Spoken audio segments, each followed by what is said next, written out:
Comes Charles.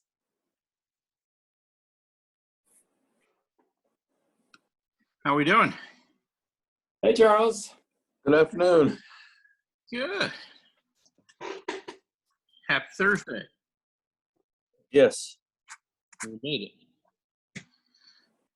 So what? Just the three of us?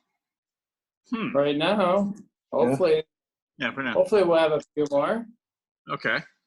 Great. Yeah, just leave it at the door, please. Thank you. Yeah. Just had FedEx or, well, maybe UPS. Drop some stuff off. Anyway. So everybody enjoying the rainy day?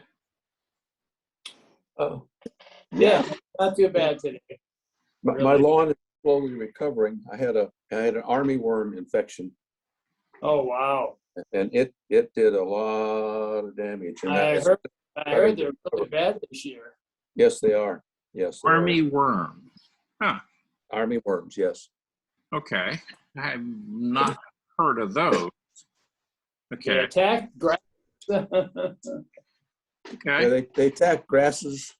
The larvae eats which is the worm itself, Mhm. eats the roots of grass and just kind of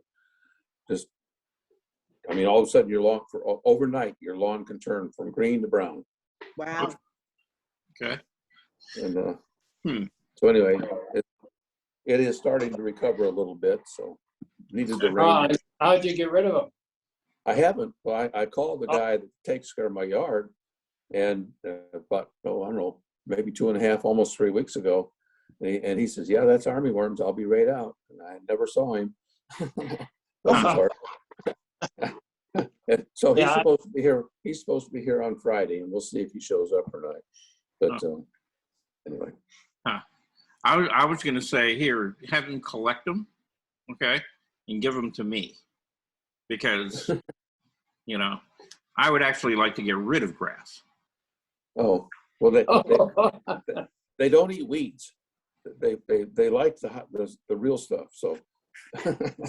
Okay, like Bermuda grass and stuff like that. I've got stuff of that. Bermuda grass, fescue, that kind of stuff. Yes. Yeah, well, I've got quite a bit of that actually. Yeah, it's at the house in Alabama, but I want to get rid of it because I'm I'm going to get rid of all the grass and replace it with like native ground cover. Okay. Because more drought tolerant, less water, less maintenance, and there's actually a lot of ground covers. In fact, thyme grows supposedly naturally throughout the southeast, different types of thyme, and it has beautiful flowers. Mm-hmm. And it grows in kind of like a carpeted cover, so that it really does kind of cover the ground, and you don't get a lot of weeds and stuff in between it, and it flowers. What is that? Thyme. Yes. Okay. Yeah. Right. Yeah. But they have native species to the southeast United States that evidently spread rather rapidly, and they're perennial. So you just plant them, and they, it's like every year they're there, and they don't, they're evergreen. They don't die out during the winter. They'll just, they don't have any flowers on them or anything. They kind of go into like a short dormant season during the coldest part of the winter, and then springtime, right back, and supposedly it takes about 3 to 5 years to really establish them, firmly. But once you get them in there, they just keep coming back every year. And you got to realize, Charles, though, that there's a problem with that. And the problem is that you have a friend come by and say, "I've got this project, Charles. Do you have some time?" And you can't say no. I'm trying to follow that one. Are you trying to tell me that I'm going to have a lot of time on my hands? Yes, you go. That's it. Okay. All right. That's stretching it a little bit. Okay. All right. All right. Anyway, I could resist. okay. Well, you know, hey, I wasn't totally in the dark. You know, I kind of picked up a little bit of it. Okay. Anyway, we're gonna have a really interesting day today. I have some. As always. Pardon? As always. Oh yeah, yeah. But I'm really excited about actually some of this stuff because you guys are doing some nice stuff. Okay, but I've also pulled some things to show you if we have the time, and if not, then we'll carry it over into Monday. You know, but yeah, there's some really, really good stuff to look at and talk about, and hopefully, you know, you guys will pick up a few pointers along the way and be able to begin to apply it, you know, to your own work. So, without further ado, because it is time, and there's actually 9 of us here. Wow. Okay. Yay. I'm going to just jump right in. We're going to start with the work that you guys submitted, obviously, because that's always a good place to start, right? Yay. Yep. All right. And I know Veronica is here, June, Bernice. Okay. And we're going to, okay. I hit that a little too soon. Okay. I better share it with you guys, right? That would be a nice thing. Might help. Yeah, okay.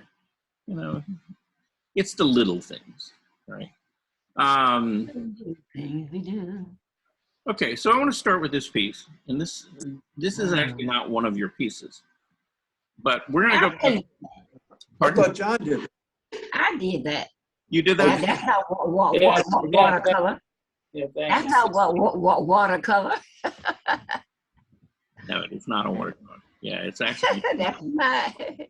Yeah, it's actually an oil, and it just actually won, you know, first place in a plein air competition.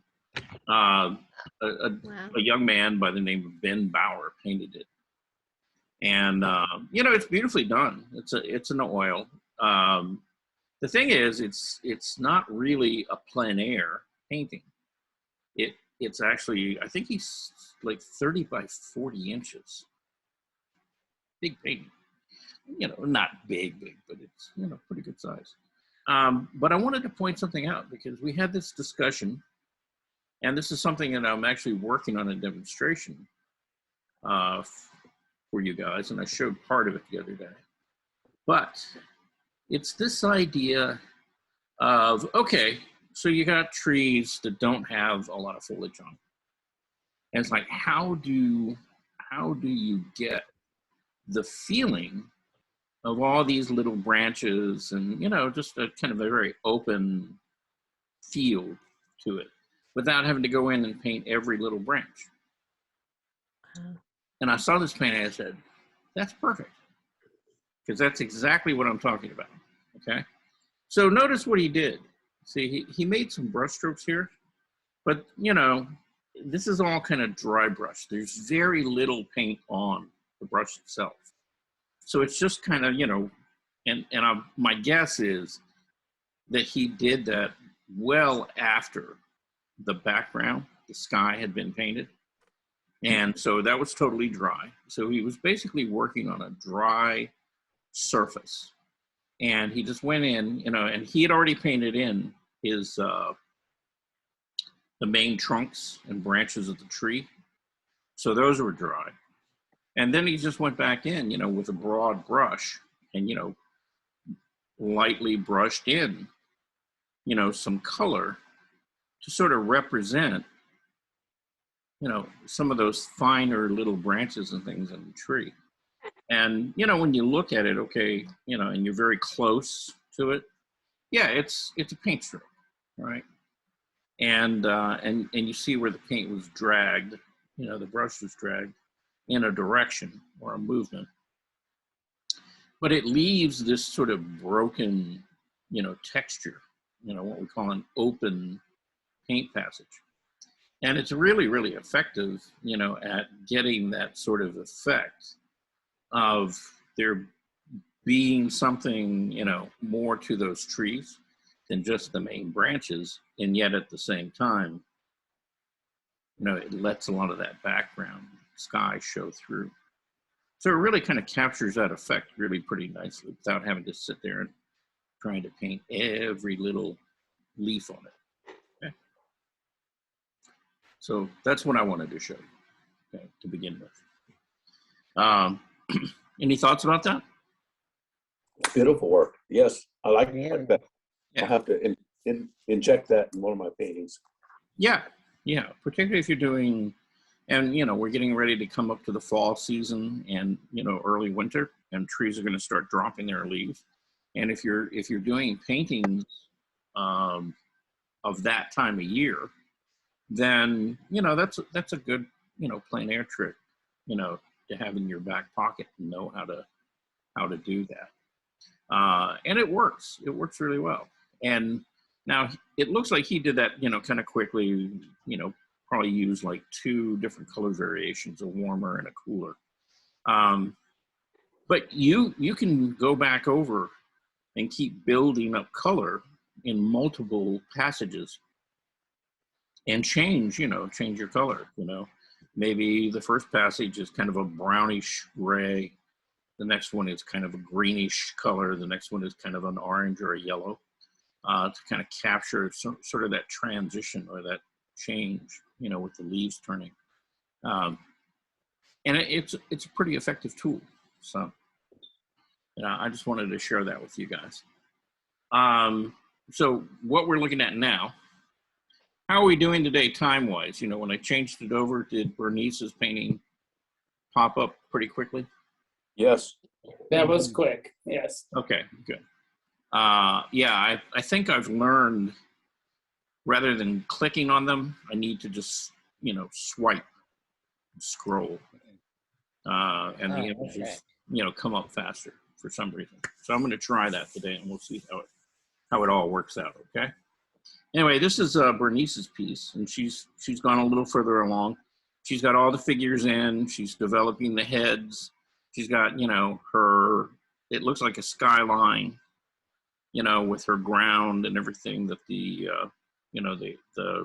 roller coaster is on. And, you know, she's got a nice sense of the tracks of the roller coaster and it being kind of suspended. Now, is Alon here?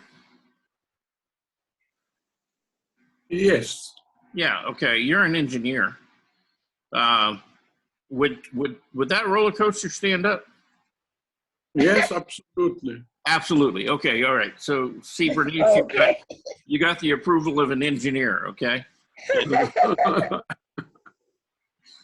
Yeah. Anyway. So anyway, she's got a roller coaster in there, and the cars in there all kind of moving along, and you're coming along really nicely on this. Okay. The background is very nice. You're doing a very nice job. Yeah, and you know that. I tell you what. Once I sent it to you, I thought my background for the trees in the background or the building in the background, I thought they were a little too heavy on the left side and not much on the right side. Then I need to put something else on the right side for the, you know, I wouldn't. stuff that's in the back. Oh, you wouldn't just leave it like that? Yeah, no. I mean, I think it's fine. I really do. Okay. You know, it's muted. It's all we really want to do back there is, and you accomplished it, see, is that you wanted to say that, hey, there's something back there in the distance, and, you know, you can look back there and go, okay, so I see some more rectangular shapes that look like architecture or buildings, and then you got some softer shapes that look like trees. Oh, okay. And the nice thing is that all of that stuff back there is kind of grayed down and sits way back, you know, in the distance. And then as you move down to the bottom of the canvas, the green gets a little more intense.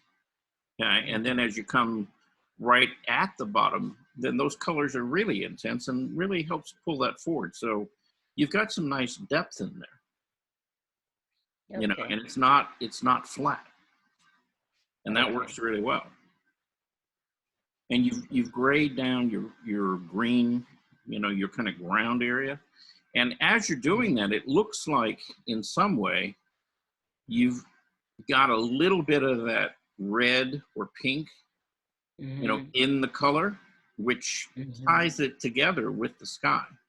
So Right. all of that's working really, really nicely. I wouldn't mess with that too much. Okay. All right. Okay. Yeah. I mean, if anything, you know, you could maybe soften some of the edges back here because they tend to be, Yeah. they tend to be a little kind of stark, kind of hard. Yeah. You could soften some of that up a little bit with, you know, a wash of the pink or something over it a little bit. But I wouldn't play with it too much. Okay. I mean, it's, Okay. you know, I'm glad you said it because I was thinking I had to have something on each side, you know. no, If one side was too heavy. Oh, okay. no. Well, look, you look at what you're trying to do here. Okay. You're starting off and, you know, you come from a westernized culture, right? And you read, you know, American English. And so basically, you know, you start at the left, moving right when you read, right? Well, we have that same habit when we start reading images. And actually, David Leffel talks a lot about that, you know, as he's doing his compositions for still lifes and stuff like that. You know, he always tries to end on a high note, you know, over to the right side because, you know, he wants to draw your eye across the composition. Well, you're doing the same thing, you know, with your characters. See? Now, here's the thing. She looks fairly finished. She looks fairly finished. The rest of these look like they're kind of in the process. They are. Okay. Well, actually, I thought the three in the middle were finished, and the three on the end were not. The one with the purple hair, the one with the pink hair, and the one with the other purple hair. I thought they were the one that's not finished. Okay, so you're saying the one to the far left, That one. the one that's at the top. Yeah, her eyes are not right. Yeah, and this one. Okay, and yeah, now that was I thought I was finished with that one. Not really. I mean, look at the contrast in comparison to the ones that look more finished, and you need to get a little more value contrast in on the face there. You know, and particularly maybe around the eyes or whatever. You know, because it looks like you're using pretty much almost a straight black, and these are really kind of more caricatures than they are portraits. Okay. But whatever you do, I would make it kind of consistent all the way across. Okay. Because each one of them, you know, they've got a different expression, you know, on the face of things, and so you know you want to keep them kind of tied together. Okay. But still, you know, you kind of start and move, you know, across horizontally, and you end up, you know, with her. So that kind of tells the story. It's a storyline. So, you know, I think these are so cute. I think they really depict an accurate story of the emotional route that pandemic has taken us on. Yeah, yeah, and she might have to add on 2 or 3 more. You know, from everything everybody's saying, you know, it's like it's not. It has gone away for some, but not for everybody. So, but yeah, it's just a matter of, you know, you just need to kind of get in and finish, you know, the characters. You've got everything set up in the painting, you know, so far, and it's all working really nicely. So you really don't have to do anything more in the background or the midground. It's really just on the characters themselves. And, you know, once you finish that off, you know, you're pretty much done. It's a nice piece. Now, you had a question. You had sent in another email, and you sent this image in.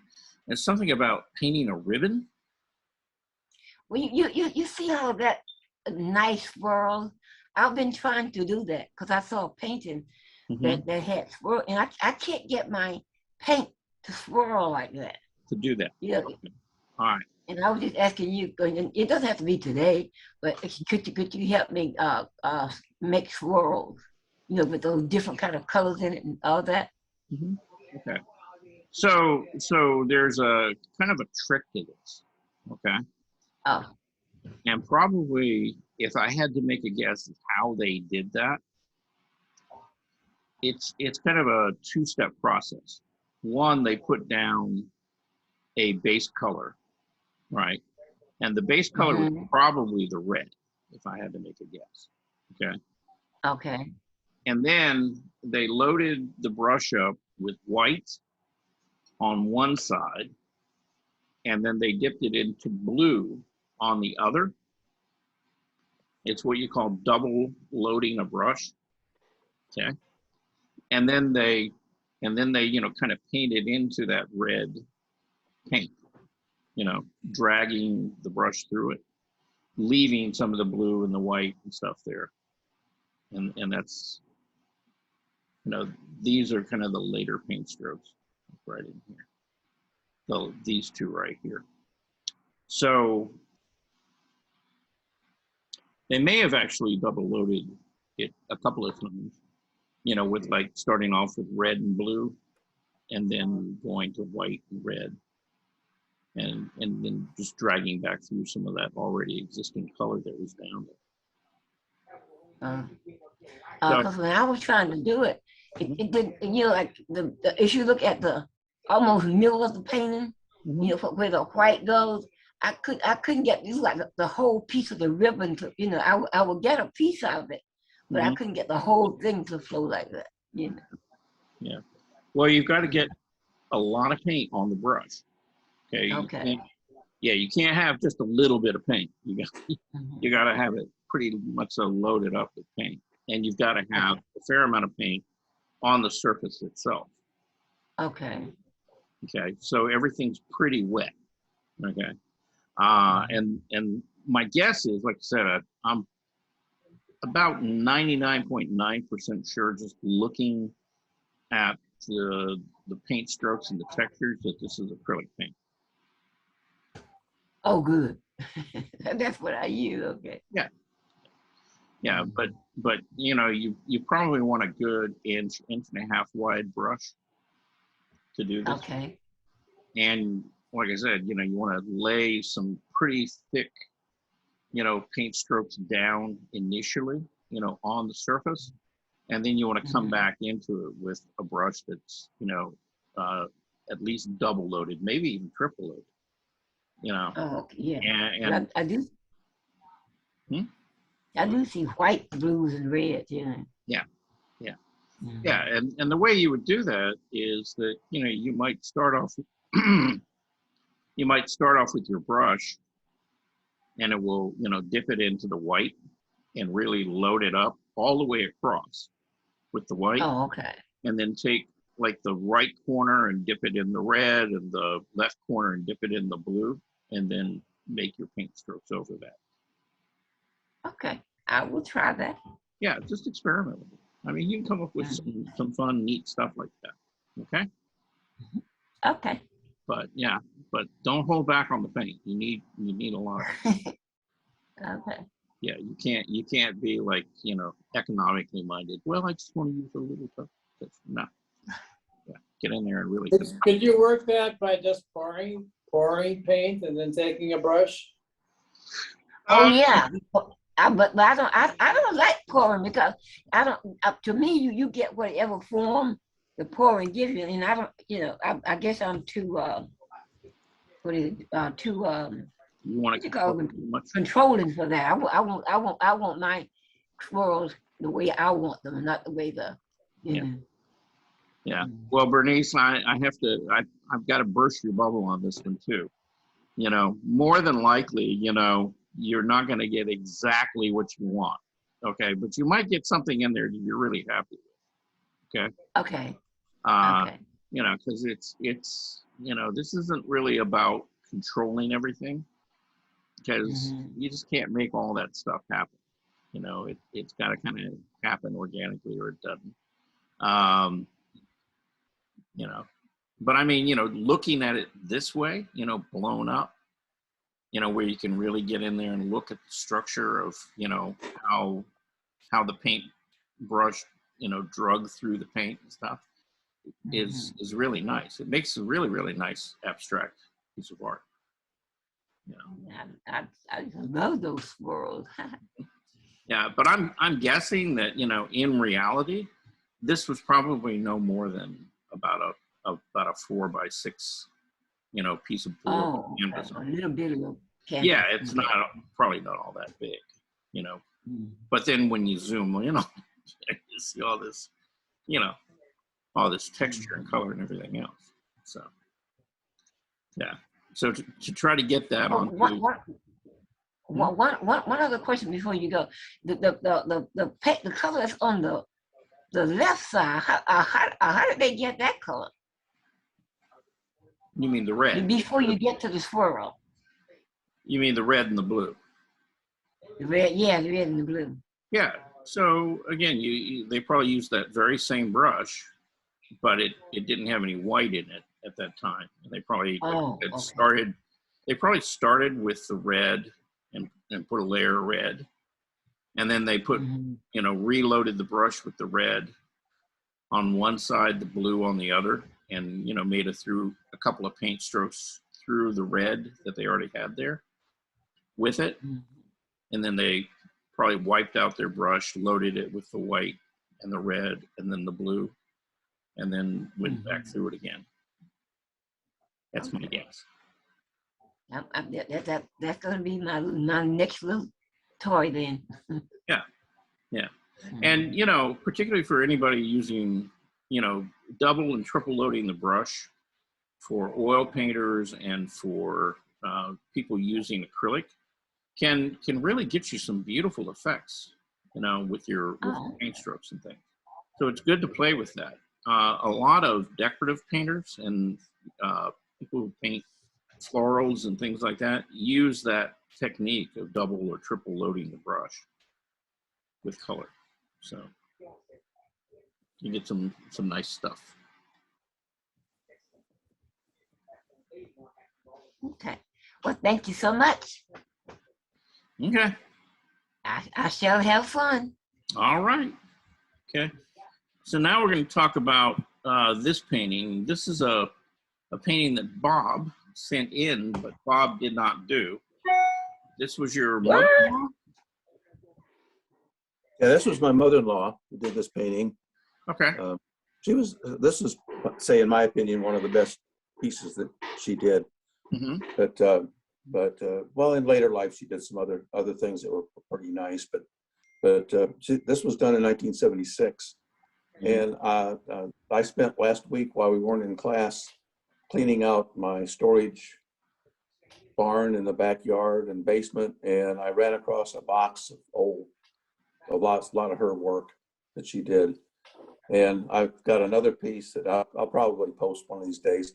It's a good size piece, and it's very faint. She may have done it in colored pencil, I'm not sure, but it's done on a canvas board. And it's almost 100 years old. She did it when like she was 8 years old. And it's Really? It's a architect, it's a building.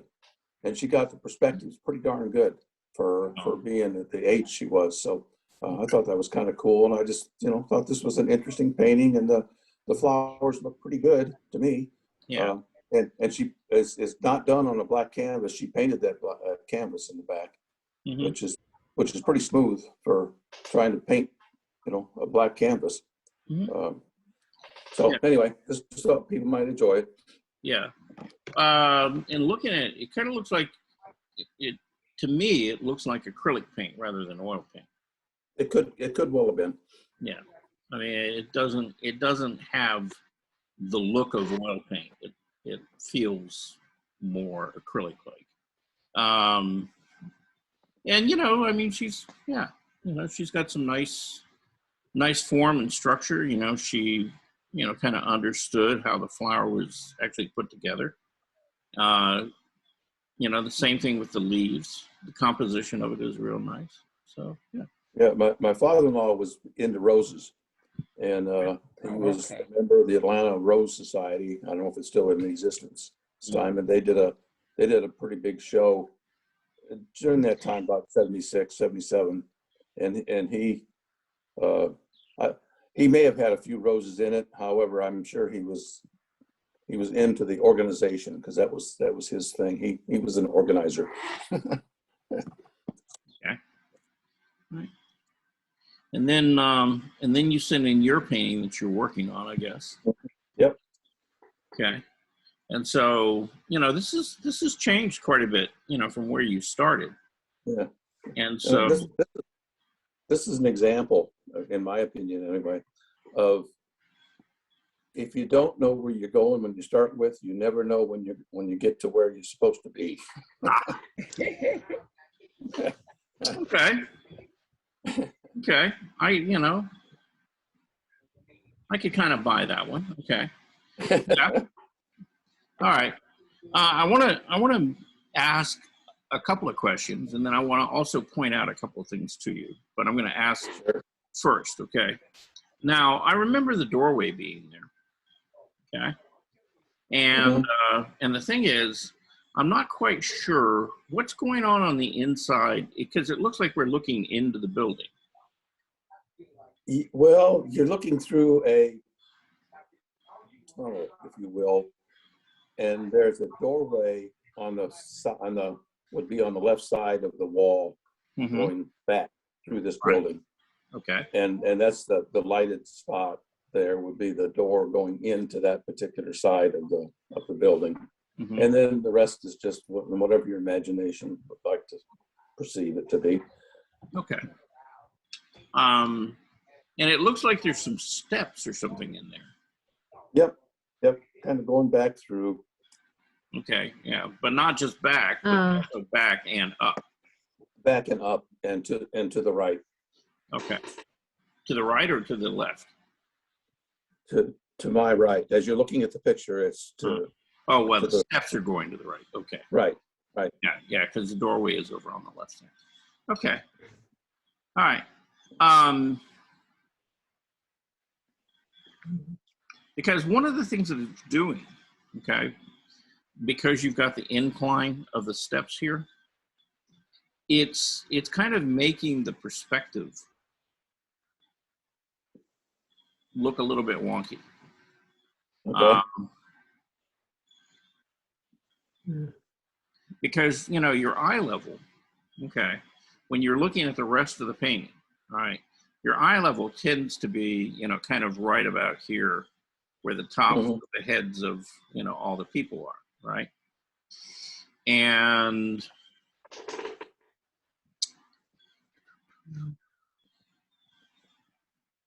I guess if it were me, okay, yeah, I would try to want to, definitely show the rise of each of those steps. And, definitely that this is kind of flattened out right here, Right. where you have a landing where that door is, and then the entrance. and then where it would start going back up again. It just kind of needs to be maybe a little clearer. Okay. A little more defined. Yeah, a little more defined or a little clearer, because right now, like I said, you've got this really strong diagonal that just keeps going up like this. And somehow, you need to change the direction of that so that it doesn't feel like it's a perspective line. So like this may stay kind of the same angle, right? But then it kind of flattens out, right? Moves horizontal again. And then this goes up and it moves upward, but maybe I would change the angle of it, either to less steep. Yeah, probably less, less of an angle upward. Okay. And that way you kind of get this feeling that, you come up, you're on a landing, and then you kind of turn and you move in a different direction. Okay. Sounds like a plan. Yeah, it kept drawing my eye right there. And I was wondering what was going on with that. Okay. All right. So that's the one thing that I kind of saw that I didn't really understand about it. And so I have a couple of suggestions here to you. One, okay, when it comes to the patio area, all right, I'm taking it that this is a tile or something like that, right? Yeah, yes, some kind of, Yeah, some Sure. kind of like concrete or some kind of hard surface. Okay. right, All right. And this will take a little bit of work on your part. Okay. But if it, my suggestion would be this, where the shadows are, I think your value and your color is fine. Where it's supposedly getting lighter, then I would definitely make it lighter. okay, You know, quite a bit lighter to show that, okay, there's sunlight on this. And if this red material is similar to the clay in the roof tiles, then it would probably be just as bright and just as bright wherever Okay. the light is. okay. Okay. Yeah, because it's all terracotta stuff, yeah. Yeah. So you could get a lot more warmth and contrast in the color there. And it would really make that foreground, you know, pop forward for you, you know, and give you, you know, some depth as though it's going back to the building, and it goes up and then it goes to the tiles. So that would kind of be my suggestion. It's mainly just sort of increasing the contrast. Okay. And then the other thing I would talk to you about is the lemon tree. Okay. And here's the thing.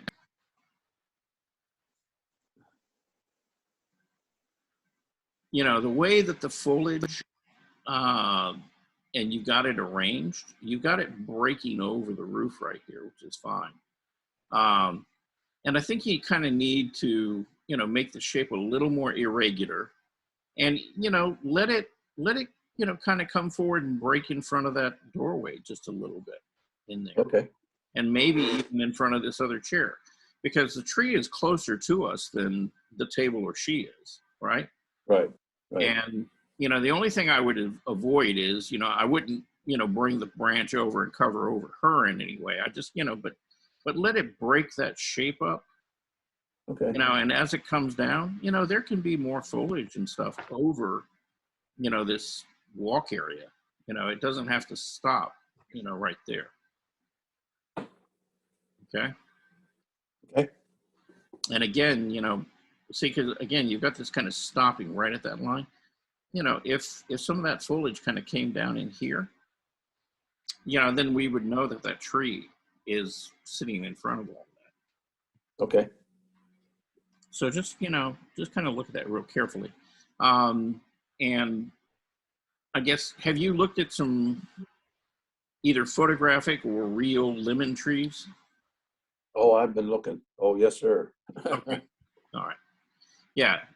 Yeah. Just look at them, you know, kind of look at the structure of the branches and the actual leaf patterns and stuff. You know, and find, you know, find something as a guide, you know, and try to get that same kind of feeling in there. Okay. So, but that's my 2 cents worth. Okay, well, thank you. Okay. Anybody else got anything to say? I had to put those two old guys in the background back there. Yeah, I like those guys. Yeah, you Yeah, know. I like it too. I mean, because it gives a little more interest, more of a story to the painting. Yeah, she's not. Yeah, she's not. You know, like on an abandoned Greek island or something like that. You know, Right. There's other people around. That's good. That's all good. Okay. I like this. I don't know if it's right or not, but I think this empty chair across from the lady is very distracting. I'd take it out and just put the tree limb through there. Would look better to me. But I love the picture. I think it has come such a long way from the start. It's really got a light. It's got life to it. It really Thank you. looks Yeah. But Gene, I had my original thought on this painting was she had been stood up or abandoned basically, and that the empty chair was to represent the person that was supposed to be there but Mhm. wasn't. Yeah. And so that's how that second chair got there. But I take your point. I think maybe I might get rid of that chair and put some tree branches in that general vicinity. I Well, think it would lead in, but I don't know but to me, if I put my hand in front of it, it looks so much better. Yeah. Content, the picture as a whole. Yeah. That's just But- my opinion. But cafes and restaurants and all those eating places always have more than one chair at the table, even if it's not occupied. Yeah. Yes, that. Me too. But Yeah. this is you're the artist, you can put in and take out whatever. Yes, you can. You can. That's you can right. You can use your artistic license any way you That's want it. right. But okay. And again, my suggestion would be leave the chair. Okay. Okay. But bring some of the foliage down in front of it. Okay. Now that doesn't mean, totally cover up the chair, but a little bit of foliage in front of it. And again, it helps push that chair back.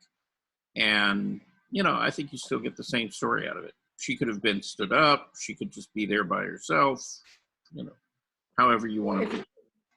You can add another glass to the table over there, which would give the impression Yeah. that. Yeah, an empty glass that hadn't had anything in it yet. Yes. Yeah. I thought about that as well. Yeah. If you leave the chair in, there's such a discrepancy in the painting of the chair she's sitting in and the empty chair. I think the empty chair needs to be with a little more weight to it. Okay. It looks like it sticks instead of a chair like she's sitting in. Okay. Yeah. Yeah. Yeah, you could do a little more work on the chair itself. Yeah, and make it look more You gotta chair. leave the chair in there. Good luck, Bob. Yeah, because I tell you, it looks so nice. It really does. yeah, somebody else is coming, so I would leave the chair. The other person didn't come, so now it's open for someone to come and sit down. That's right. Yeah, and I love the story. Mm-hmm. You know. Yeah. Just like life, one door closes, another opens. Right. That's right. Right. All right. Okay, so moving on. All right, it's John's turn. We're going to talk to John Gigliotti here. And, okay, John, talk to me. What's going on here? I don't know. I don't know. There are two different reference pictures that I had, and I ended up combining them. I just did it. No statement, no meaning. Just I just did. I like the way all three of them that I sent today. They just sort of poured out of me. Okay. All I right. love it. So, and I'm not being critical, okay, but I'm just asking some questions, okay. Yeah, of course. So, I guess the thing that is disturbing to me about this piece is that the scale of the male figure, who is close to us in the foreground, and he's so much smaller than she is. Yes. Is there a reason for that?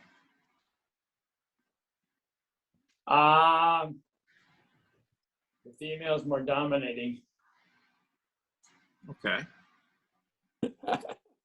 Well, the first thought that came to my mind was, look at me now. I don't know. Look at me now. Okay. Yeah. Well, I mean, No, it's just I know the head is. I understand what you're saying about the foreground being bigger, but the background, maybe I should have made it more blurred. That it's more of a mental thing rather than an actual individual. Mm-hmm. I like it for some reason. It's almost like like John was saying. It's like it's in his thoughts. You know. She's not actually there. Well, and here's the thing, I mean, if you would have taken her and let's say kept the value range much closer and much lighter so that she was kind of ghosted back there, then the two figures would kind of separate out rather nicely.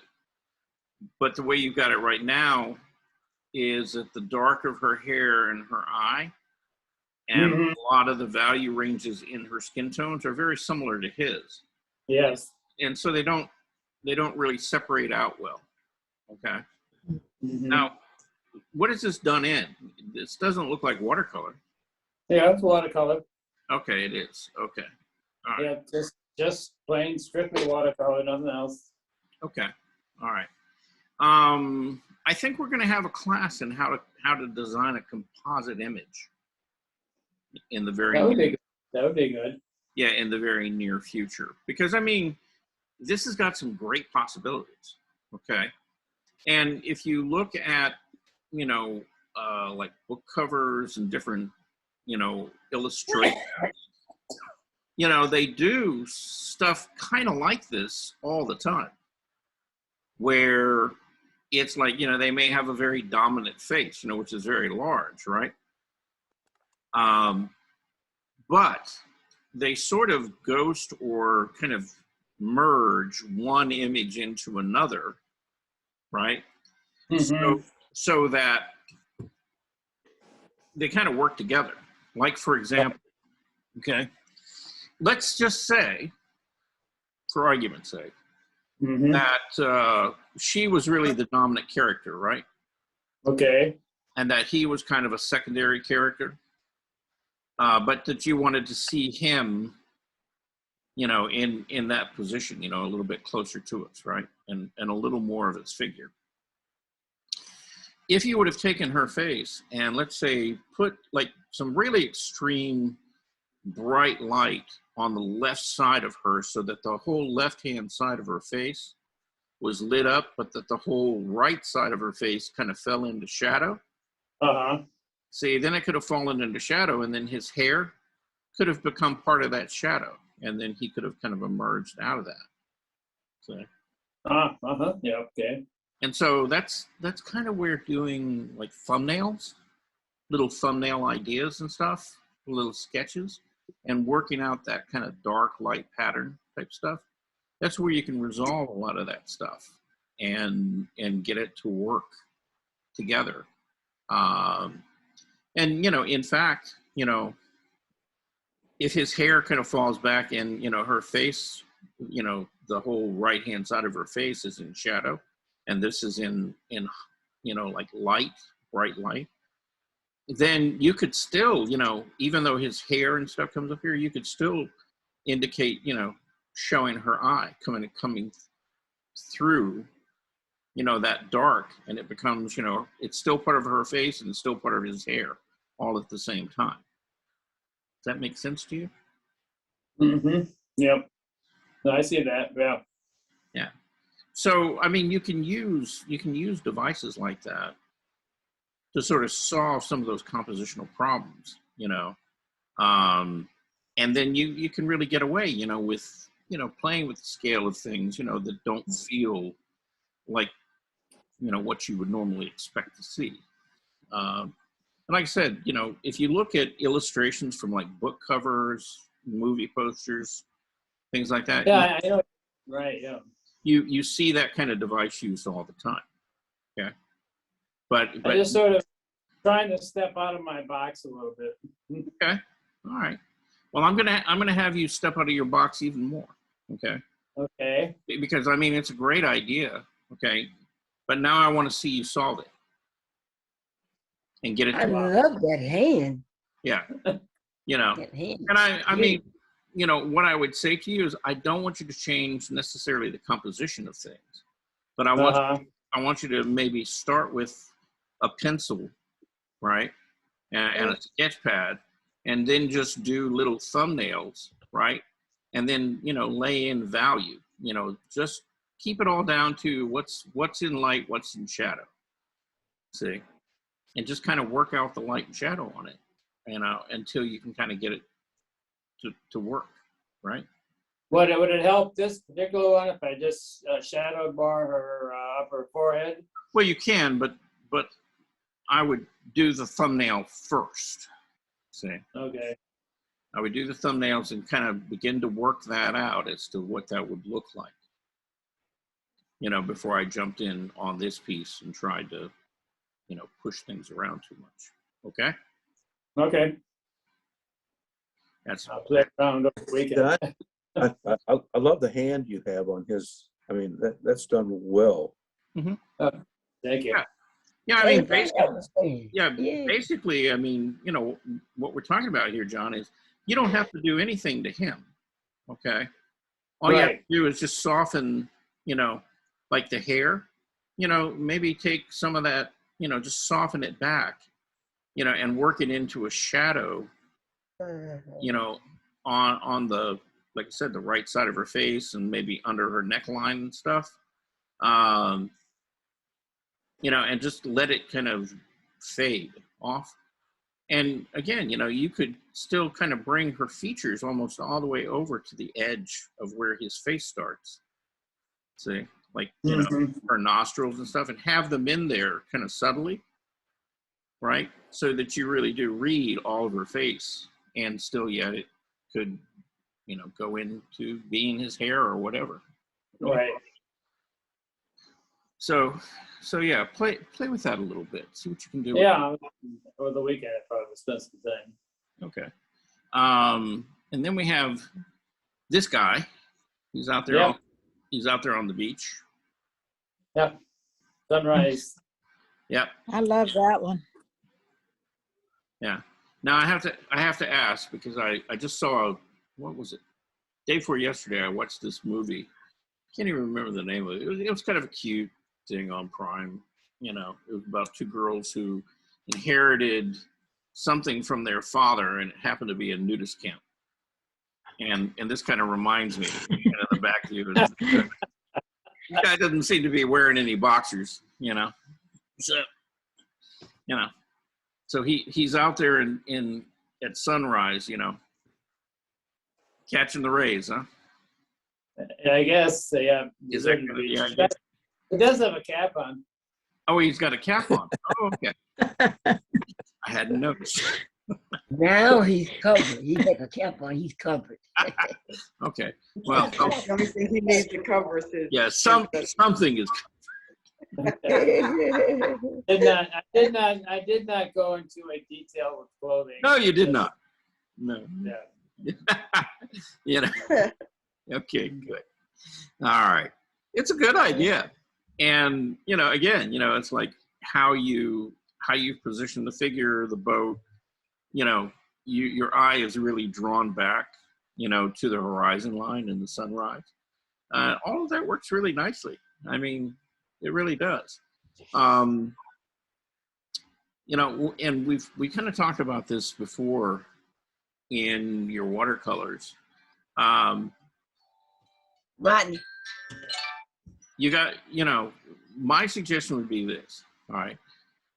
When you're doing watercolor like that, think about areas that are active and areas that are passive, right?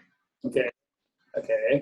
Because what you've got right now is that sort of the texture, of how you've laid the color in is kind of consistent everywhere, right? You've got lots of stuff going on up in here. And if you could have laid those in there wetter or softer, so that they were there, but they weren't quite as dominant, then they wouldn't be as distracting and pull your eye away from really the focal point, which is really right in here. Because Which I didn't see where your cursor was.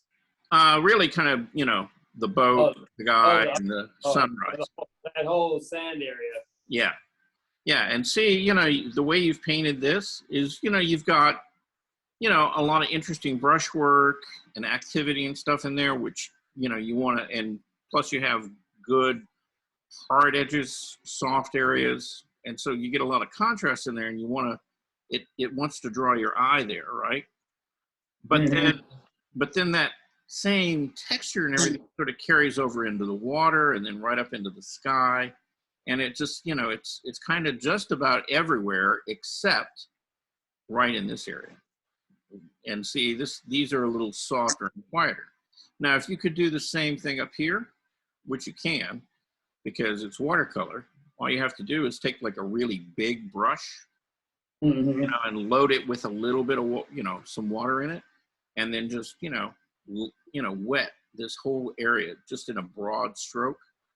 But don't work back and forth across it. Just one time across, lay the water down, and then go down and do the next row, and then do the next row.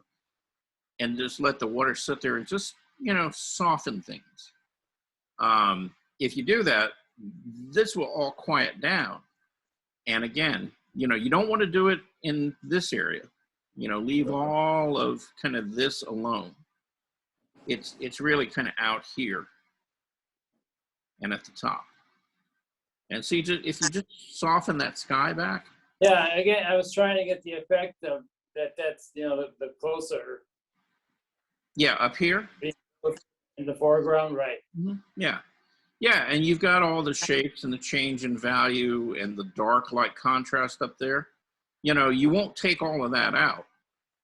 You know, if you do what I suggest, which is just, again, take a big brush loaded with clean water and then just like one paint stroke, you know, and it's got to be maybe a 2 or 3 inch wide brush. Yeah, a big I brush. have that.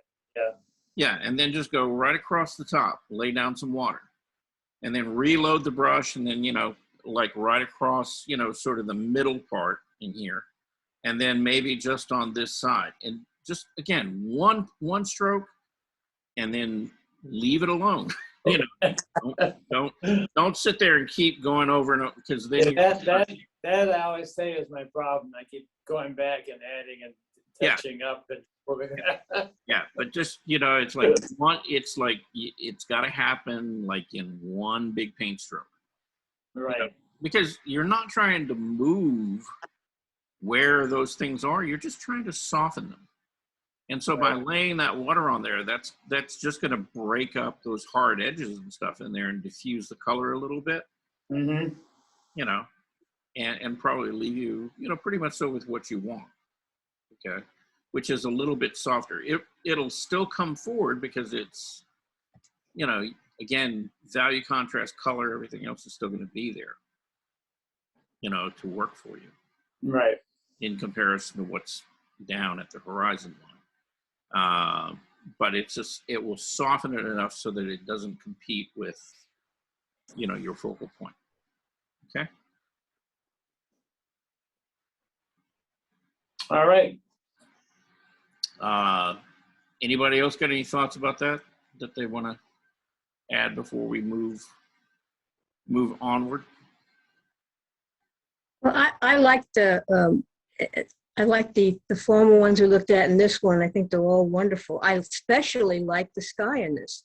So even though my eye went at first to the boat and the figure, and then when I came to the sky, I loved that up there. To me, it's like the best part of the painting. And so to change it, I would go, whoa, I don't want to change that. You say it has to be one focal point in a painting? That you can have more than one? Well, you want to have one that's dominant. Okay, because if every... Well, since my eye went first to the boat and the figure, so that I assume it means that's dominant. Yeah. Well, and anyway, I thought it's wonderful. I love this. I love the color and the way you did this watercolor. It's beautiful. Yeah. I like the sky too. The first thing I saw, I was viewing it on a telephone, so it was a very small picture, but the first thing I saw was the sky, and I thought it was beautiful. Yeah, it is. It's a nicely painted sky. And I'm not telling you to take it out or change it. It's just soften it a bit. You know, take it back just a little bit. Okay, so that it doesn't compete with, where he wants us to look, which is really down here, on the beach and what's going on down there. So it's, it's kind of like,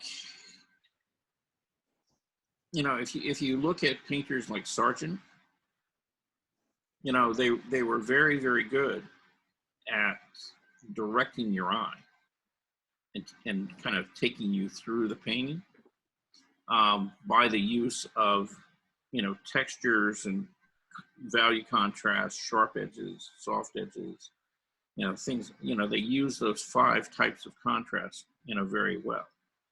And, that's always something to keep in mind. It's like, okay, so where does my eye go first? And then, is there anything else in that painting that's kind of competing with it? And,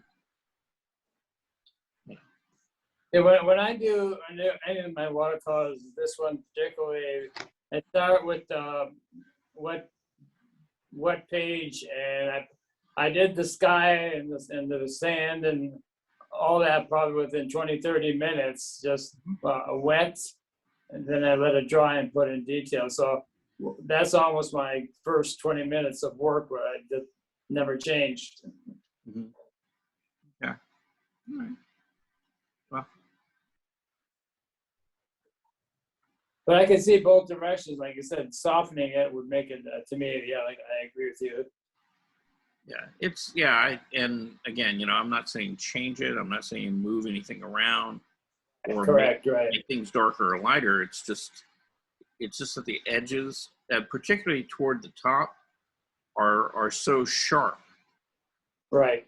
Where it looks like you've gone back in when this area was dry and laid in other layers of color, which is why you're getting these sharper edges in here. And they kind of compete with, what's going on down here because they're very similar. Yeah. And that doesn't seem to happen, here in the middle part of the painting. See, that does soften up. And it's still there, you still see the shapes of the clouds and all, but they don't compete, with this. So anyway. All right. Then we have. Yeah, I don't know why you have 2 of those, but you got 2 of them. I did, yeah. I think I downed when I was going back through the email list. Yeah, I think I got down to yours and I downloaded an extra one. Yeah. I do that sometimes. Nice. Okay, and this is watercolor again, right? Yeah, right, correct, yep. Yeah. Now this has got a very different feeling to it, than most of your pieces. Totally different. Yeah, it's I don't want to say that it's creepy or spooky. Yeah, it's sort of the Addams Family meets the zombie, Oh, well, I wasn't really reading, them as zombies or anything like that. Actually, I really like the skin tones, and the fact that you've got these very cool skin tones against this very warm background, and it's a nice separation of color temperature. So that part really works pretty nicely. And I like, the poses feel kind of natural. I like the composition of it. And I'm looking at the way that you painted the faces and, and generally, the skin tones and things in there. And I'm trying to think, there's an artist that has a very similar look to that. And I'm trying to think about who they are, and I'm not coming up with their name right offhand. But there's something, it's a really nice piece, Okay.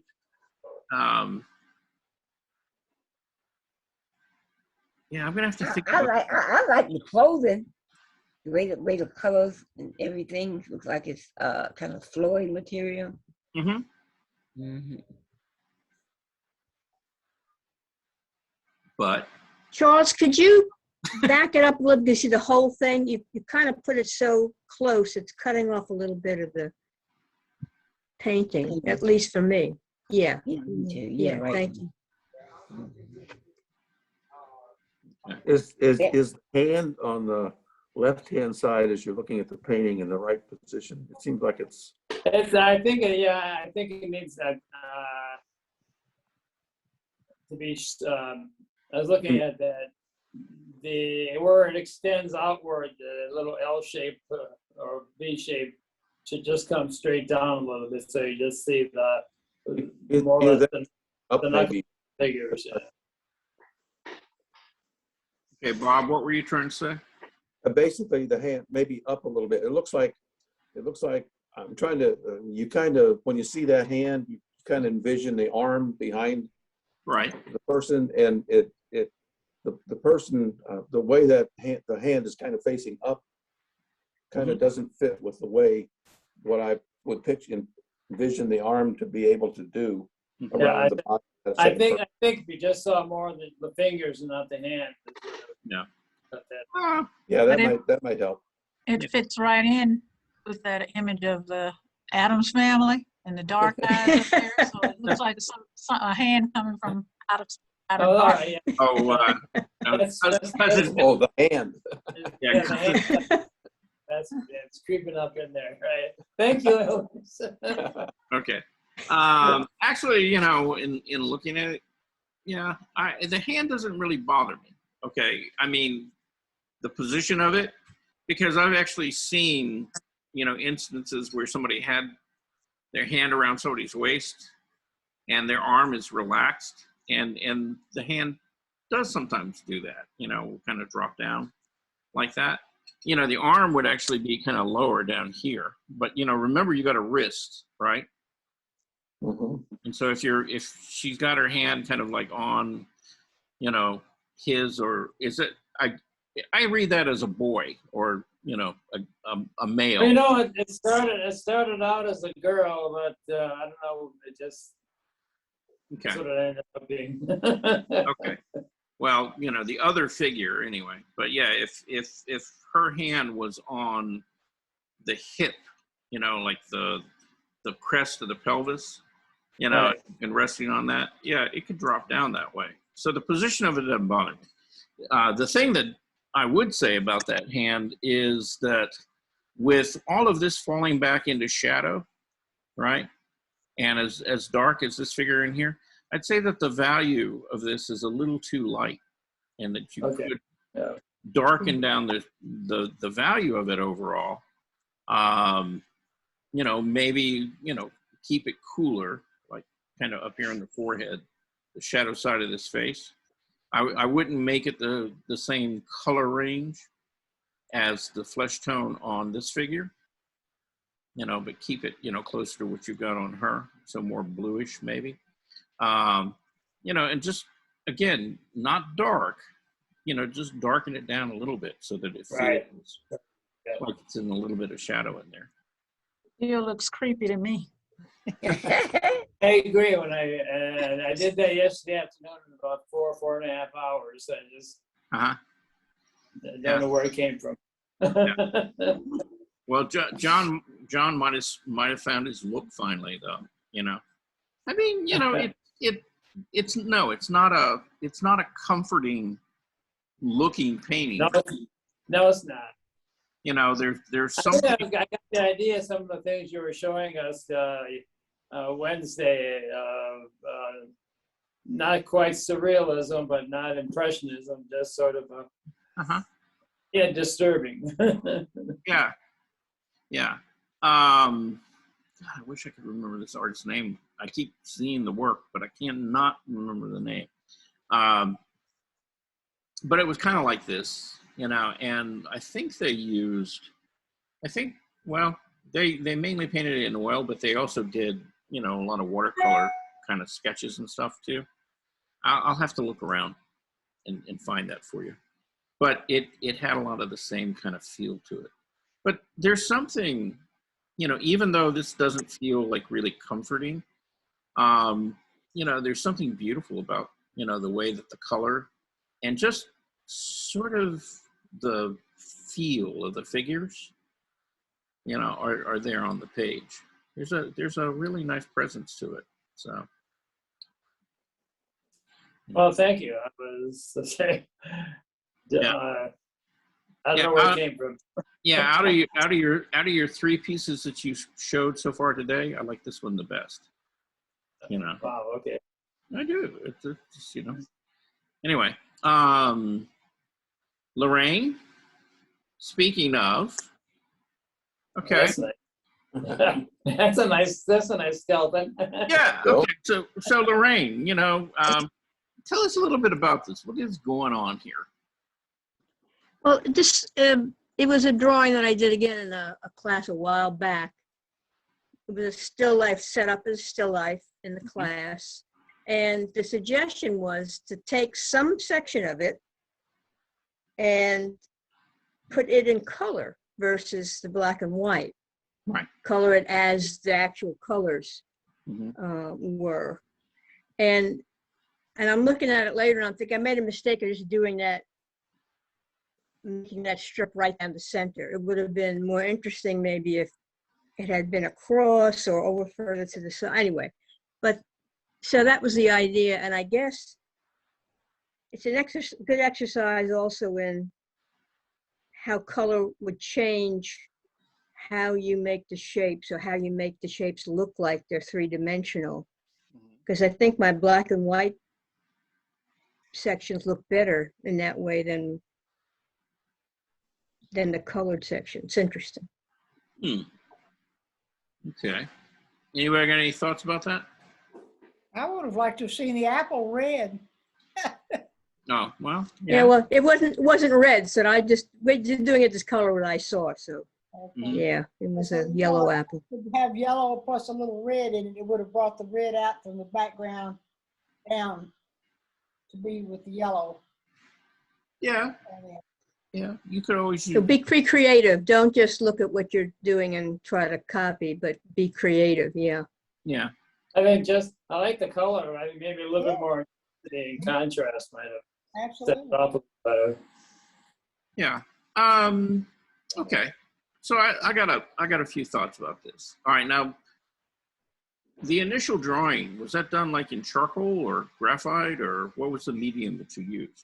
You know, I'm not even remembering, but I think it might be charcoal. Okay. Yeah, it kind of looks like charcoal. Kind of got a little bit of that granular sort of texture to it.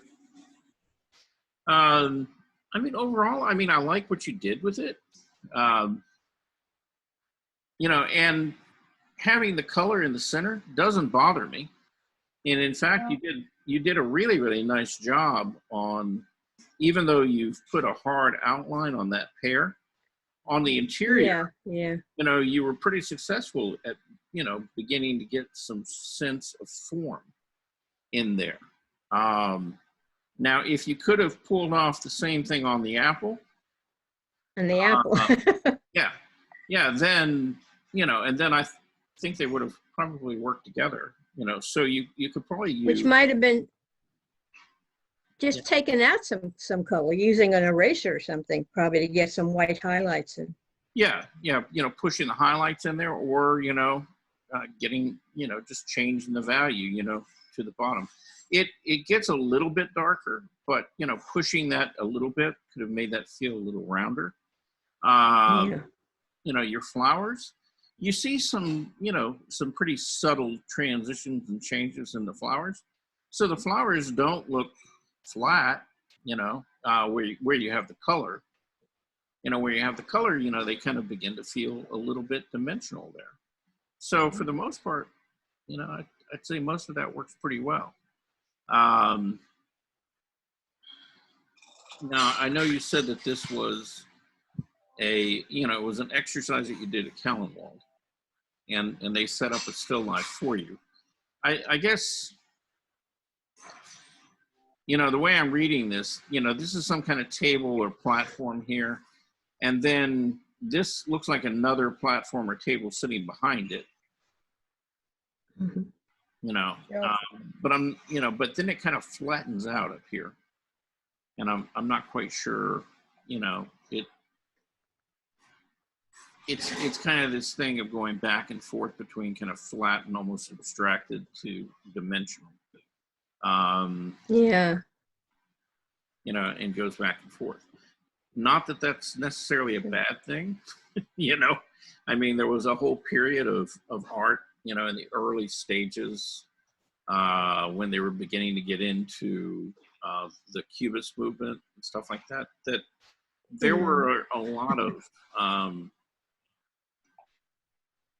you know, sort of semi-abstract paintings that people were doing that were kind of about the same thing, you know, kind of about the same devices that they were using, of either flattening the canvas in contrast to something that began to kind of fool your eye and suggest that it was dimensional.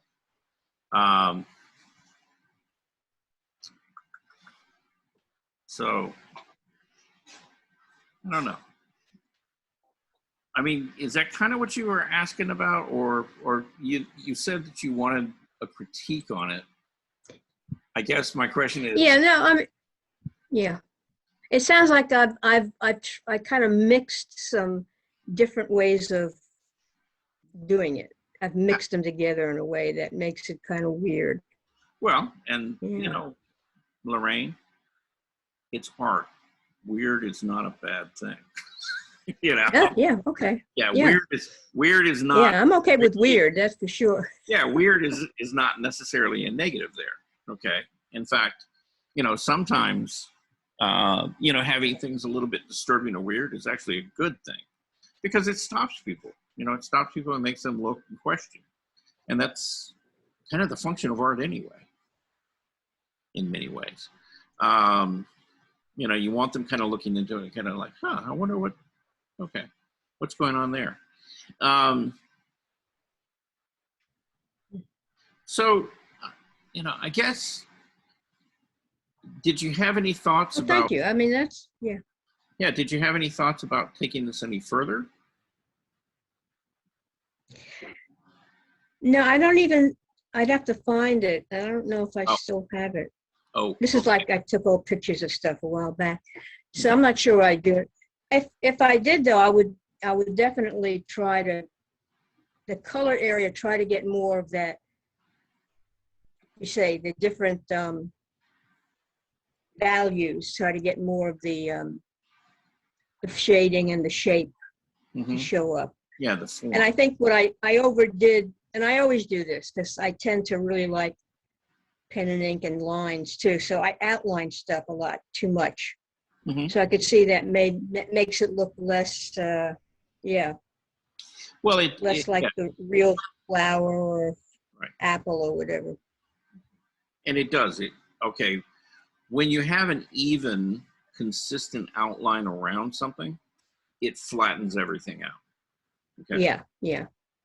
But again, you know, if you go back and look throughout art history, right, you'll find a particular period, and that's really from the time of post-impressionism forward, really through, you know, even today, you know, contemporary art. You know, artists use that as a device because it is kind of a juxtaposition between a classical technique of trying to turn form and make something round, and then a modernist kind of approach of flattening something out. So, I mean, there's not a right or wrong there. It's whatever you intended.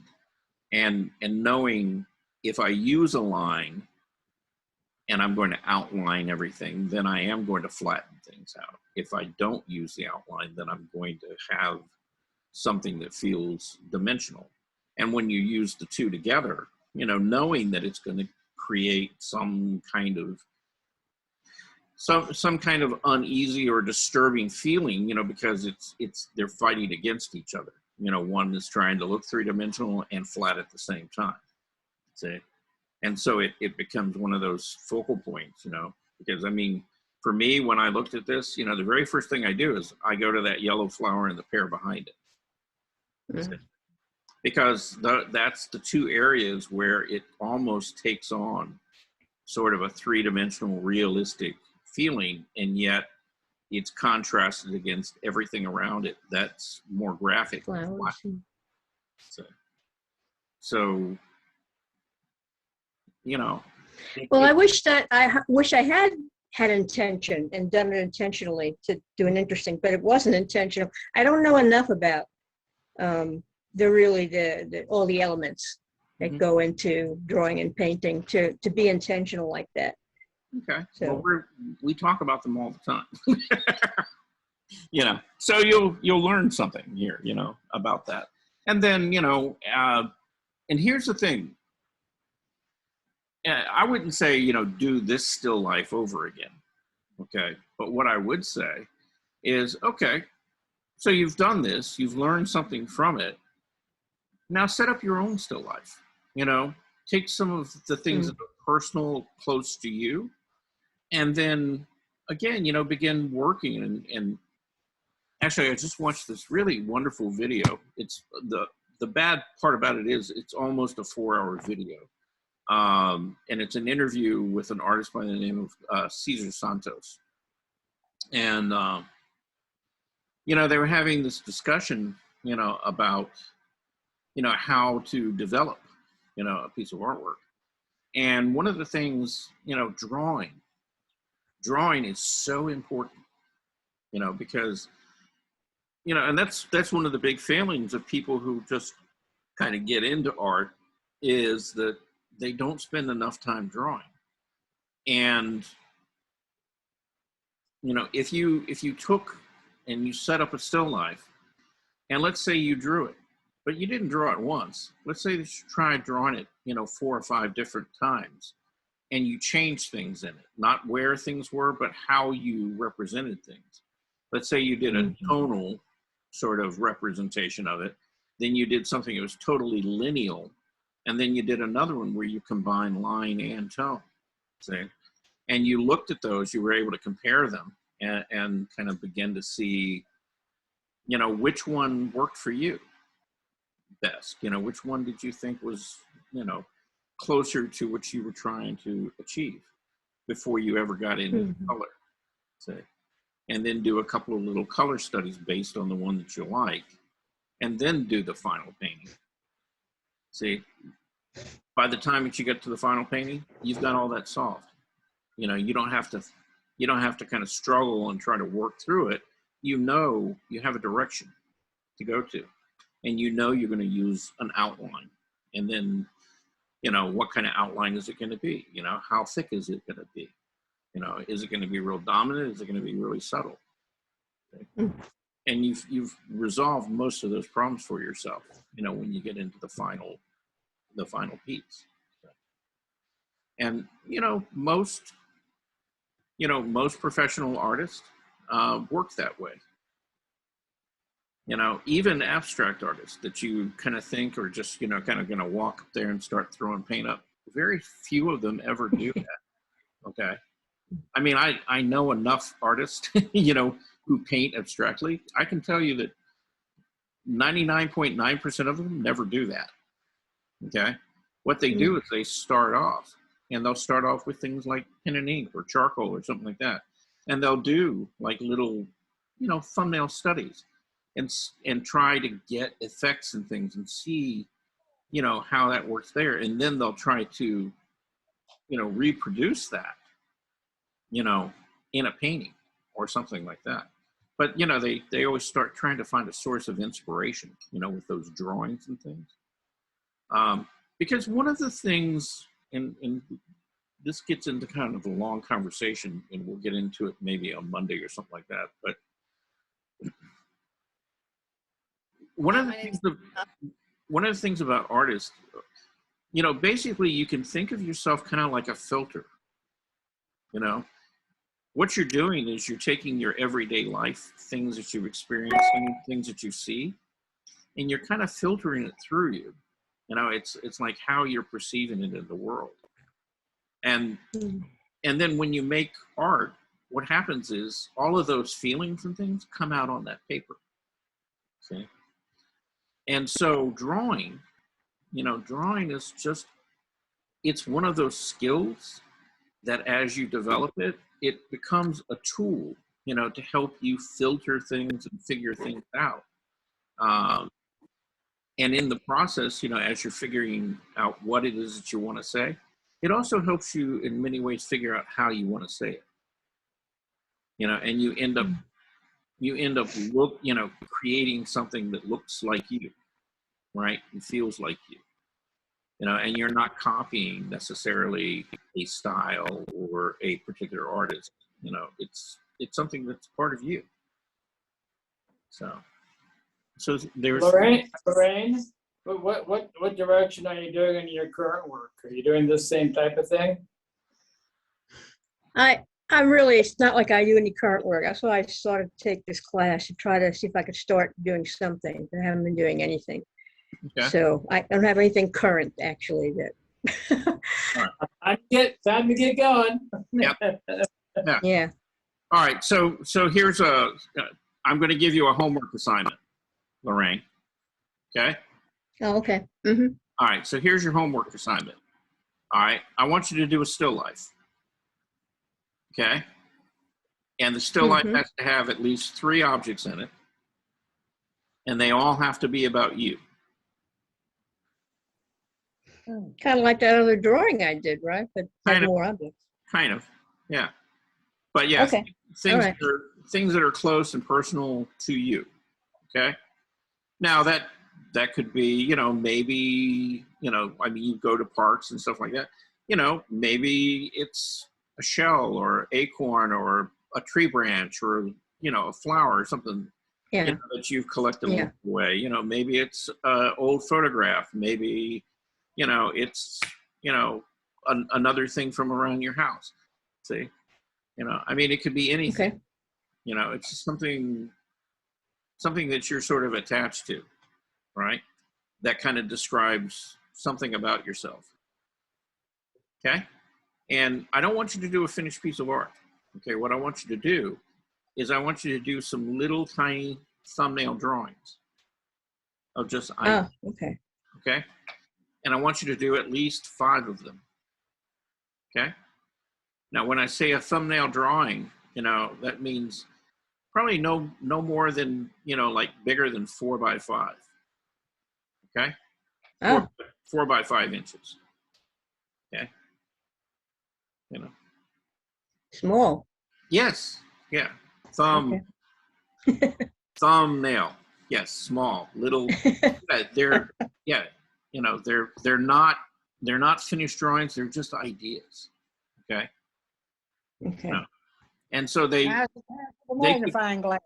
Yeah, they could be lineal. They could you know, you could include tone in them. You know, I wouldn't do color right now. I would just stay black and white. Okay. You know, and think about, you know, where there's light, where there's shadow. Okay. Look at that dark and light pattern. Look at the composition, the size relationships between them. Okay. So that's your assignment. Okay. And thank you. Guess when I want to see them. Yesterday. Next Friday. No, not on Friday. Next Thursday. A week. Okay. Yeah. Okay. Good. Thank you. Yeah. Yeah. Let's see where you go with it. And that way, you know, that gives you something to do. Thank you. All right. Guess who we're going to talk to now? Veronica. Hey, Veronica. Yeah. Very much, Veronica. Okay. You there? Yes, I'm here. Okay. All right. So I don't want to start with this one. I want to start with this one right here. The photograph you sent in. Looks like the squirrels got into your porch. Oh, you got that too? Yeah. Oh my goodness. Oh yeah, they I didn't know who did that, but I didn't mean to send that to you.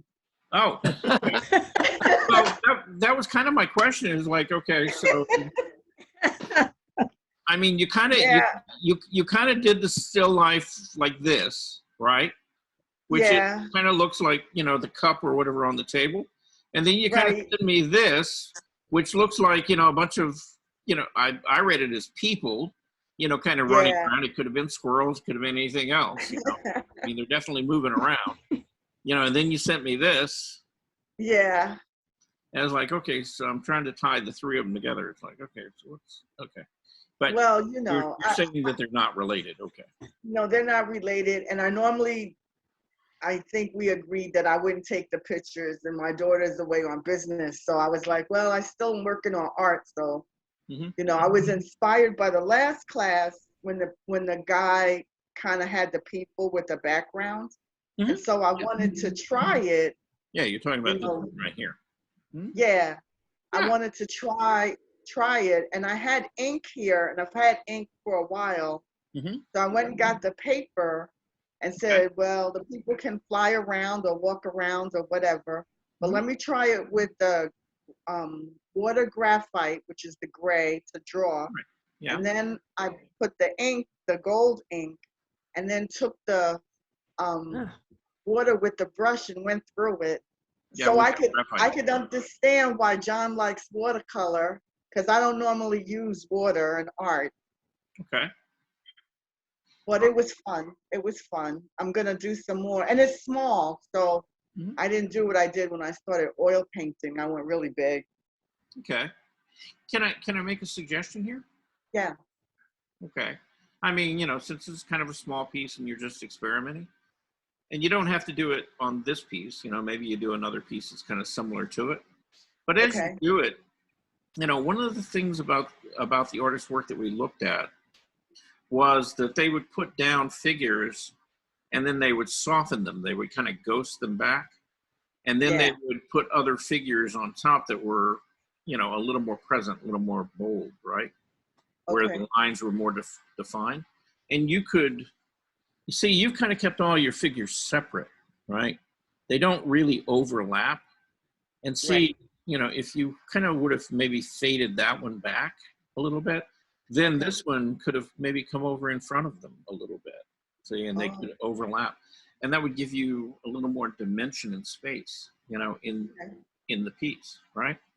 So kind of, you know, if you're going to play with this more, you know, this idea more, then maybe try something like that, you know, where you have overlapping shapes and one is kind of faded and ghosted back, you know, which means that, you know, when you do the initial drawing, then you wash over it, which is going to soften whatever you've got there.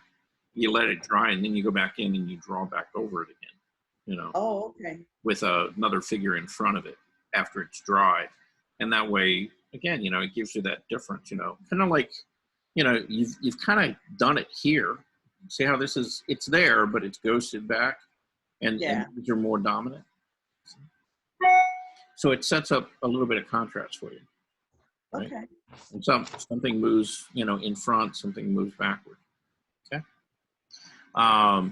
You know, with your cup on the table. Yeah. This one. Okay. So, you know, you've got the idea, you've got a nice kind of ellipse going there. It feels like a bowl sort of shape. The only thing about this is the surface it's sitting on, right? Okay. And it's like, somehow, you know, I kind of want to feel like that connects up, you know, behind it. Okay. And it's kind of, you know, it's this dip here or the break in it. And it's just, you know, bringing that gray tone across, you know, to meet the edge so that it picks up on the other side and continues on.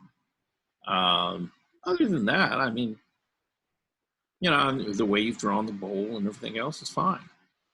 And, you know, the way that you've set up the light and the shadow on it is, this feels like all the light is behind it. And so we're looking at the shadow side, and you've got a cast shadow over here, right? Yes. Okay, so to help with that, I'm going to point something out. And I don't know, you know, maybe you've got a piece of chalk at home, maybe a piece of pastel, maybe a little bit of like white watercolor or acrylic or something like that. I would take a real fine brush, and on this back edge right here, right at the top, I just make that light right there. Okay. because, you know, if light were coming from behind it, you know, you probably would catch some light, you know, right on that edge right there. Okay. Okay. Got it. And it's kind of interesting how that works, because when things are backlit like that, usually the edge that's closer to the light is all silhouetted. And then this edge right here is the one that you begin to see the light on. Okay. Okay. And that would help pull that edge forward and let the other one kind of sit back behind it. Okay. Okay. All right. Anybody got anything that they, anything we need to talk about before we move on? Okay. Going to give us a hint for tomorrow? Yeah, we're drawing faces. Faces, okay. Yeah, we're gonna work on drawing faces, and not facial features. We're gonna work on drawing the underlying structure. Okay. Okay, and I've got a couple exercises for you tomorrow, where we're gonna be working tonally, and you have to just lay in values and tones, no lines. You can't outline anything. Okay. Mm. So. Okay. Yeah, but you'll have some time, and I'm gonna kind of step you through it, you know, as a demonstration, and then you're gonna practice it, okay? Okay. So that's for tomorrow. But don't go away, because we've got something else to look at, okay? You know, which is not your work, but I wanted to share with you. We don't have a lot of time. But I wanted to show you an artist, and I've talked about him before. I don't know that we've ever really looked at any of his work, and his name is Jean-Baptiste Camille Corbett. Okay, and he was a French academic artist from before the Impressionists. Okay. And the reason that I'm showing him to you is that if you want to know where the Impressionists got their ideas to go out and paint outdoors, it was from this guy. It was from Corbett. He preceded them by about 40 years. But he did, you know, where most French academic painters were painting indoors, in studios, Corbett would go out and paint outside and do plein air. And the thing that I wanted to point out about Corbett's work was, well, there's so many different things. I want you to look at the distance and the depth in the painting, and how he pulls things to the foreground, how he puts things in the middle ground, and then he always has, you know, this really distant background. And so if you look at this, the construction and the composition of this painting carefully, you'll notice that, you know, back, where is my cursor? There it is, okay. Back here, you know, this really, really distant, you know, hillside. Look at the color of that. What color is that? Purple. Yeah, kind of purpley. What else? Purpley gray. Lavender gray. Gray, kind of orangey, right? A little bit. Yeah, a little bit. Yeah. But it's all very muted. Okay. And because it's very muted, it really moves back in the distance, doesn't it? Okay. And then coming forward, we go into the midground, and there's this town, right? Group of buildings, things like that. And look at all the edges on those. You know, they're really pretty sharp, aren't they? You know, they're very kind of clean, rectilinear sort of shapes, right? You know, and very, you know, very well defined. Look at the highlight on the edge of that window right there. See? You really kind of just pop that in there. Same thing with the chimney stacks here. See, what size is this? Excuse me. I really don't know, but Corbett never really worked on a grand scale, they were all pretty small. You know, I'd say maybe 24 by 36 was kind of like one of his big paintings, right?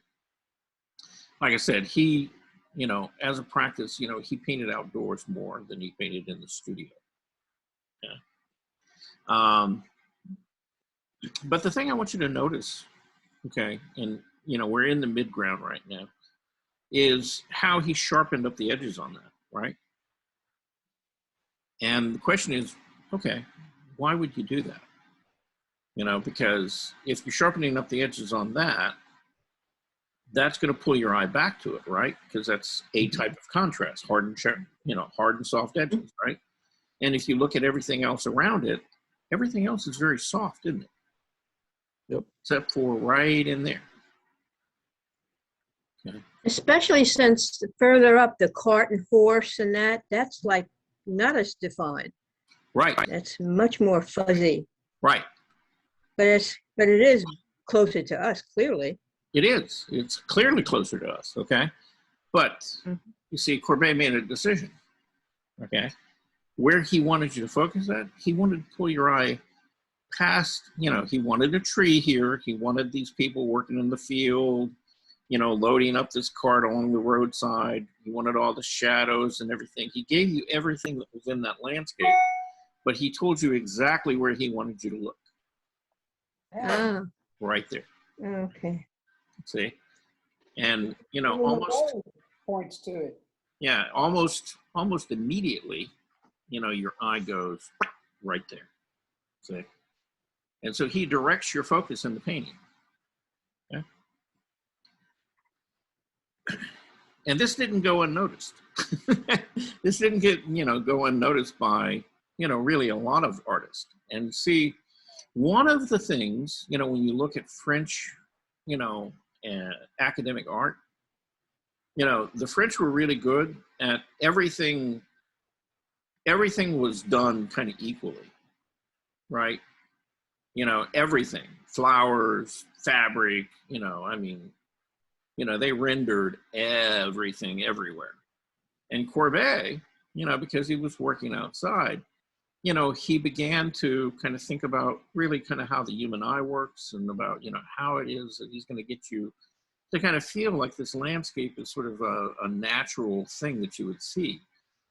But at the same time, you know, he's going to take you to a particular place, you know, in the painting. And so later on, you know, artists like the Impressionist movement, people like William Bouguereau, who was painting, who was a contemporary of Corbett, you know, they all started noticing what Corbett was doing. And Bouguereau actually picked that up and used it. And then John Singer Sargent, who came 40 years later, or 50 years later, yeah, actually maybe 60, you know, saw that as well. And he incorporated it into the way he worked. So did Cecilia Beau. So did most of the, you know, ateliers and things like that all throughout France and Italy. And so really he, you know, Corbett is one of these people who was really pivotal in changing, you know, from what had been traditional art into this movement of contemporary art. Yeah. And he was like way ahead of his time. So let's look at another one of his paintings. And the thing, keep in mind, you know, again, you know, he was out painting outdoors, you know, for most of this. And he got this really, really atmospheric feel to his work, you know, just, you know, really nice control of depth and distance. And notice that the trees, he didn't paint all, you know, he didn't paint all the leaves. You know, he used that dry brush technique, didn't he? That we looked at earlier today. So, and he just kind of masked in and built up some tone. You know, he had laid in, you know, the major branches in the tree. And then he just kind of worked over it with a dry brush to begin to kind of create this broken paint surface that you could, you know, see the background through as well. and then, you know, kind of build it up. And even if the tree is like really close, like this one, you know, he had some texture in it, but he didn't take the time to paint every little leaf and stuff. You know, that's because that's not the way our eye really sees things.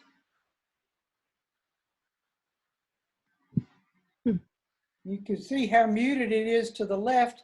And then even when he gets to the center of that, where the buildings are, it's muted, but a little bit less muted than the left part of the background of the previous picture. Can you, yeah, Charles, can you go back to the one you were just showing? The first one? The first? Not the one before, the one before this one. Oh, here. Because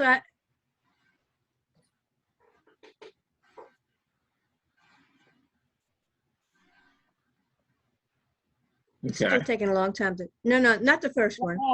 The one right before, you just switched it. The second one. You were already on the third. Okay, yeah, the one with the tree and the boat. And, yeah. Right. Yes, yeah. Because what you were saying, so I was thinking, okay, so what he's done is he wanted us to be drawn to first that boat. That boat has a lot of detail, and then the building way back.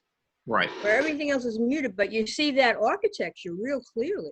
Yeah, see, and he just sharpened Is that what you think he wanted, that those two things highlighted? Yeah. Yeah, he created a triangle. You know, the tree and the figure. You know. Okay. And that's your area that you're focusing on right there. Everything else is just sort of a suggestion. So would that mean he focused on 3 different places, or he had 3 focal points? No, he just had an area that he focused in, but even within that area, he treated them differently. You know, there's kind of a priority, and that's kind of what I was talking to, I think it was John about you know, well, yeah, in that sky area, you know, the dominant thing, you know, is the first thing you go to is the boat. See, sharper edges, really the only warm color, you know, in almost the whole painting is that red right there. Yeah. Okay.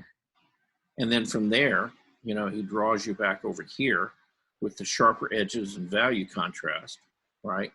And then he draws you down to this tree and this woman sitting here, again with the value contrast. But you notice she's not as sharp as in focus as he is in the boat. Right. Right? But she has, here he's used value contrast, right? Strong dark against strong light. Here he's used, again, sharp edges against soft. Here he's used warm color against cool and value contrast, right? And so you see, you know, out of those 5 types of contrast, you know, he's using different ones in different places, you know, to make them not equal. You know, they're more dominant in the painting than anything else, but they're not all the same. Is anyone else's eye being at some point drawn though up from the boat on that tree that goes kind of out to the left? Here? Yeah. I begin. Yeah, that it's like. Yeah, I begin to go up, but then I go out, you know, over here.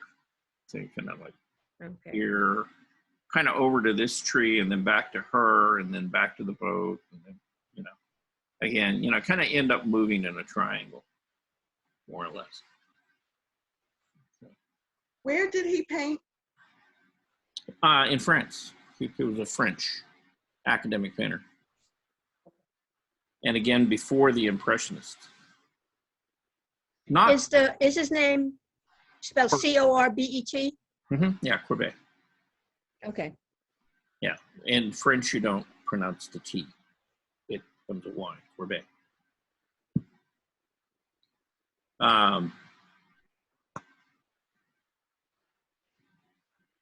Another painting.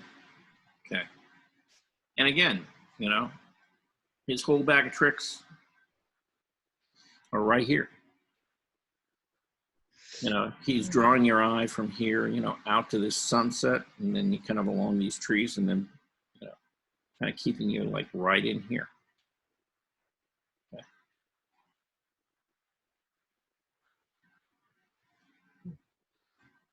Now, one of the things about Courbet's work, a lot of people would tell you, and this is true to a degree, that generally he used a lot of muted tones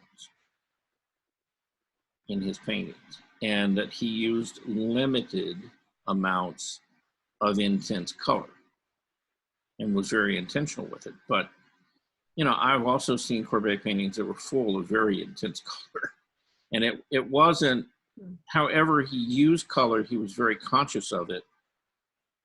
And he always made the highest degree of contrast in intensity, you know, at his focal point, you know. So he might have a painting of a forest or something else, you know, like a field. And so it's like all these different greens. And some of the greens were pretty intense and some of them were very soft and kind of muted. But then he might throw in a little purple, a little red, something a little bit different in the area that he wanted to draw your eye to, you know, to create that contrast. Do you think his greens over time have faded, or he deliberately muted them like that so that they would be kind of a brownish gray green? Or was that the pigment that was used? Yeah, no, he actually grayed them down. And, you know, I've got other examples here. I mean, you know, now where you see these kind of muted greens and things, normally that was like early morning or kind of, you know, where he was trying to get like a very kind of soft atmospheric feel to it, like in the previous painting, you know, the boat, you know, and the water and stuff. Now you contrast that to the first painting we looked at, and the greens were much richer and brighter there, right? Different time of day. Let's look at this next painting. See, again, you know, very similar. You know, kind of very soft color, you know, grayed everything down. And the thing is, it's like you really start looking, and let me blow that up. You really start looking, you know, back here, and there, you know, there's a fair amount of color in there. You know, blues, violets, greens, you know, but they're all very soft, kind of muted.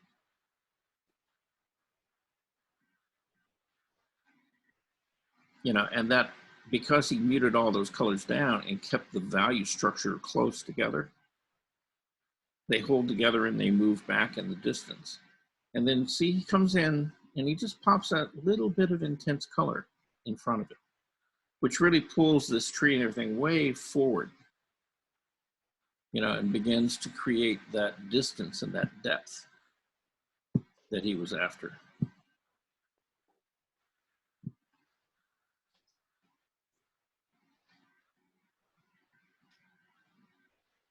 And when you know, when you look at this, you know, you get that nice sense of distance in there. Also notice that he doesn't have any horizontal lines in here. You know, you almost never find a horizontal line in any of his compositions. You know, there's not going to be anything that moves straight across, right? It's full of diagonals, triangles, you know, different shapes that draw your eye, you know, back and forth, you know, throughout the composition.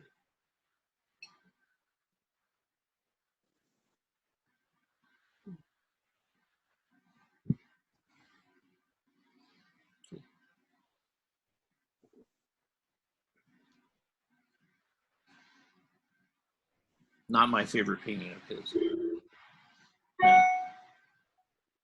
You know, this one, you know, to me is a bit static. And, you know, he's put that house kind of like right dead middle of the composition, you know, and it doesn't work as well as some of the others. But, you know, he uses a lot of the same, you know, basic tricks, you know. He's got this, you know, the only thing with any like real warm almost intense color in it is this cow right here.